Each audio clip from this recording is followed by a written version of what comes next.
Bonjour, nous avons terminé sur les variables aléatoires discrètes et nous allons voir maintenant le cas continu. L'objectif principal de cette vidéo est de voir comment transposer les notions vues dans le cas discret au cas où les variables aléatoires peuvent prendre une quantité non dénombrable de valeurs. Nous insisterons plus sur les lois normales en raison de leur importance en sciences des données. On s'intéresse ici à une grandeur aléatoire pouvant prendre une quantité non dénombrable de valeurs dans un intervalle de R ou dans R tout entier. Pensez par exemple à la distance de freinage d'un véhicule, la température d'une pièce ou le prix de marché d'un produit. Souvenez-vous de la première vidéo du cours. Grand X est une fonction de oméga dans R. Dans un cadre continu, on ne suppose plus que oméga est discret et A ronde est une très grande classe d'événements dans oméga que nous ne détaillerons pas. On s'intéresse au fait que grand X appartienne ou non à des intervalles de R de type AB. On se demande par exemple si la température sera comprise entre tel ou tel seuil. Rappelez-vous, l'ensemble X appartient à AB est un sous-ensemble de oméga. C'est l'image réciproque de l'intervalle AB par X. Le but est de pouvoir parler de la probabilité que X appartienne à AB. Pour cela, il faut que ce soit un événement. On définit donc une variable aléatoire tout court comme une fonction grand X telle que les ensembles X appartient à AB sont bien des événements, c'est-à-dire des éléments de la classe A ronde dans oméga. Heureusement, cette condition abstraite sera toujours vérifiée en pratique, dans les exemples que vous pourrez rencontrer, et vous n'avez pas besoin de vous en inquiéter. Pour pouvoir parler de variables continues, nous avons d'abord besoin de définir la notion de densité de probabilité. On appelle densité de probabilité toute fonction définie sur R à valeur positive dont l'intégrale vaut 1. C'est l'analogue d'un histogramme dont on aurait divisé les cases à l'infini. Sur la figure, on a représenté la courbe d'une densité et son intégrale est l'aire en bleu sous la courbe. Remarquez qu'une densité n'est pas forcément une fonction continue. Par exemple, sur la figure, la fonction a une discontinuité, mais c'est quand même une densité, tant que l'aire sous la courbe vaut 1. Nous avons donné une définition d'une variable aléatoire réelle, générale. Voyons maintenant ce qu'on appelle une variable aléatoire continue. On dit que une variable aléatoire réelle x est continue si elle admet une densité petit f, c'est-à-dire si la probabilité que x appartienne à un intervalle AB est donnée par l'intégrale entre a et b d'une certaine densité f. Sur la figure, la courbe bleu foncé est celle d'une densité petit f. L'intégrale sur R tout entier de petit f est l'aire totale sous la courbe, et la probabilité que grand X appartienne à AB est l'aire de la région bleu foncé comprise sous la courbe entre petit a et petit b. On note encore P indice X, la loi de X, et on pourrait vérifier que Px est bien une probabilité sur R. La probabilité d'un intervalle ou de tout sous-ensemble raisonnable est comprise entre 0 et 1, et la probabilité de R tout entier vaut 1. Enfin, l'additivité pour des ensembles disjoints est encore vraie. Remarquez que la probabilité que grand X égale petit x, Px du singleton petit x, est toujours nulle, car l'aire d'un segment est nulle. Donnons un exemple très simple pour fixer les idées. On se donne deux réels grand A, grand B, A plus petit que B. Intuitivement, une variable aléatoire est uniformément distribuée sur grand A, grand B, si elle n'a pas de raison d'appartenir à un sous-intervalle plus qu'à un autre, si la longueur du petit intervalle considéré est fixée. On peut formaliser ça. Une variable aléatoire x est uniformément distribuée sur l'intervalle grand A, grand B, si sa probabilité d'appartenir à un sous-intervalle petit a, petit b est le rapport des longueurs petit b moins petit a sur b moins 1. La notation x tilde rond d'indice AB signifie x est uniformément distribué selon la loi uniforme sur grand A, grand B. On dit aussi x suit une loi uniforme.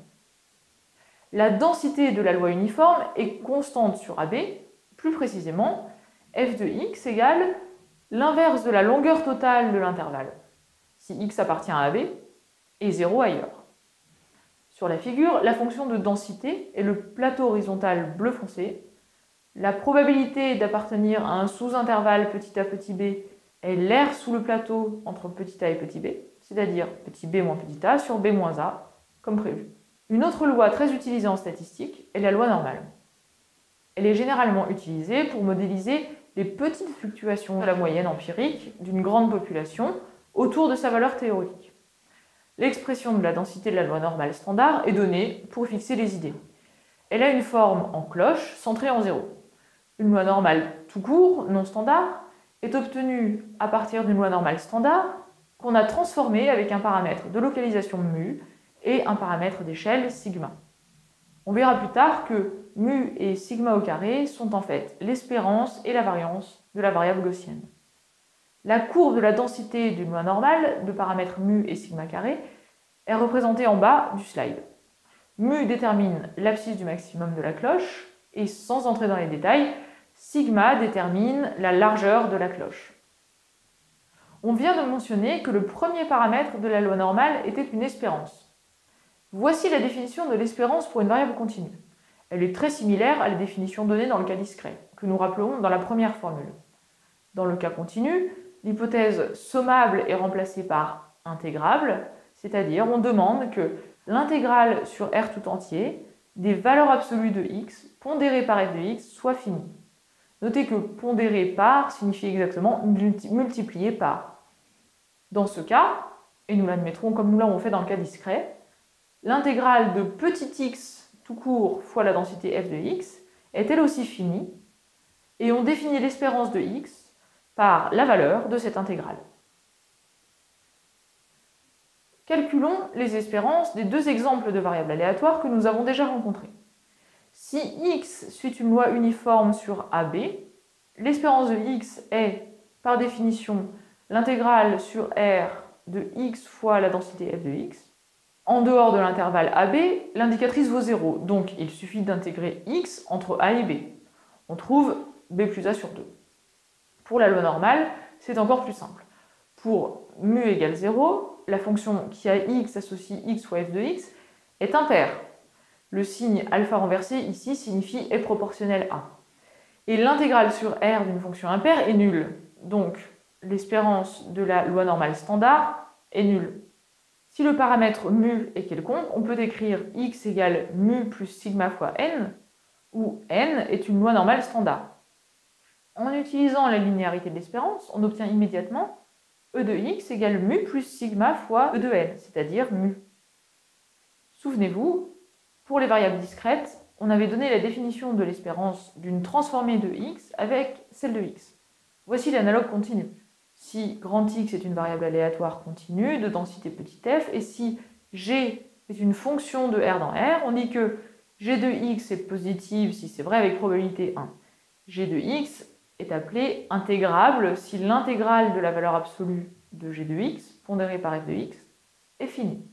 Alors par définition, l'espérance de g de x est l'intégrale sur R de g de x pondérée par f de x. Attention, si x est continu, g de x ne l'est pas forcément. Par exemple, si g est constante sur un intervalle, g de x peut très bien ne pas être une variable aléatoire continue. Prenons par exemple x une variable uniforme entre 0 et 1, et g l'indicatrice de l'intervalle 0, 1,5. Alors vous pouvez vérifier, et c'est un bon exercice, que y, la variable aléatoire y égale g de x est discrète, c'est même une Bernoulli de paramètre 1,5. Une fois donnée la définition de l'espérance, celle de la variance est automatique. Une variable continue x de densité f est de carré intégrable si x au carré est intégrable, c'est-à-dire si l'intégrale de x au carré fois f de x est finie. Alors, la variance de x est par définition l'espérance du carré de la différence x moins e de x. L'identité variance de x égale espérance du carré de x moins le carré de l'espérance de x est encore vraie. Calculons par exemple la variance d'une variable gaussienne. Pour le cas standard, n ronde de 0,1, on admet que la variance est égale à 1. Dans le cas non standard, prenons une variable x de loi gaussienne de paramètres mu et sigma carré. On a déjà vu que l'espérance de x vaut mu. En appliquant directement la définition de la variance et la linéarité de l'espérance, on obtient bien le résultat attendu. La variance vaut sigma au carré. Résumons les résultats pour une variable x suivant une loi normale n de mu sigma carré. On a vu que mu et sigma carré sont respectivement l'espérance et la variance de x. Plus la variance est grande, plus la courbe est aplatie. La répartition de la loi normale est tabulée dans tous les logiciels standards. Par exemple, la région comprise entre mu moins sigma et mu plus sigma contient environ 68% de la masse totale de probabilité. C'est-à-dire que la probabilité que x appartienne à mu moins sigma, mu plus sigma est environ 0,68. De même, x a environ 95% de chances d'appartenir à l'intervalle mu moins de sigma, mu plus de sigma. Nous avons terminé l'étude des variables continues univariées. La prochaine fois, nous passerons au cas multidimensionnel et nous allons nous intéresser aux vecteurs aléatoires continus.